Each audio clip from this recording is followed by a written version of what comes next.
రామాయణంలోని పుష్పక విమానం అనే పేరు వినపడగానే మనకు ముందుగా గుర్తొచ్చేది పెద్ద హంస ఆకారంతో పెద్ద రెక్కలతో ఒక గోల్డెన్ కలర్లో మనం ఇమాజిన్ చేస్తూ ఉంటాం.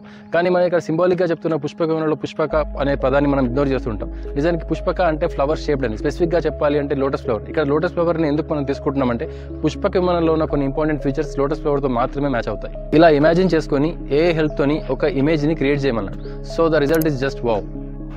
పుష్పక విమానానికి ఒక ముఖ్యమైన ఫ్యూచర్ ఎంతమందినైనా అకామిడేట్ చేయడం. ఇది ఎలా సాధ్యం? ఇక్కడ మీకు కనిపిస్తున్న పుష్పక విమానంలో పెటల్ లాంటి స్ట్రక్చర్స్ ఉన్నాయి కదా, అందులో మనుషులు కూర్చునే ప్లేస్ అని అనుకోండి.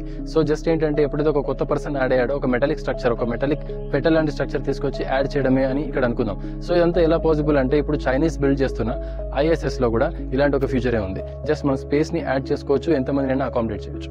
పుష్పక విమానంలో మనం స్పేస్ లో కూడా ట్రావెల్ చేయవచ్చు.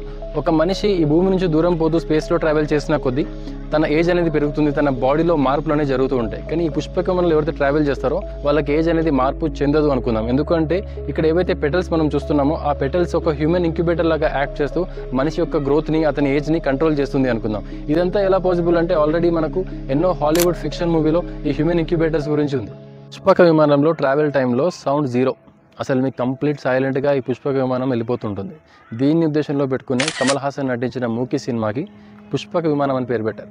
పుష్పక విమానానికి ఉన్న మరికొన్ని ఫీచర్స్ ఏంటంటే మనోగమనం, అంటే దీన్ని మనం మైండ్తో కంట్రోల్ చేయొచ్చు. దీన్ని ఇప్పటి పరిభాషలో ఆటో పైలట్ అంటున్నారు, కానీ అంతకంటే అడ్వాన్స్డ్ ఇది. ఇంకోటి ఏంటంటే inter dimensional travel. Inter dimensional అంటే ప్లానెట్ టు ప్లానెట్ కాదు, ఇంటర్ డైమెన్షనల్, మీ అందరికీ తెలుసు.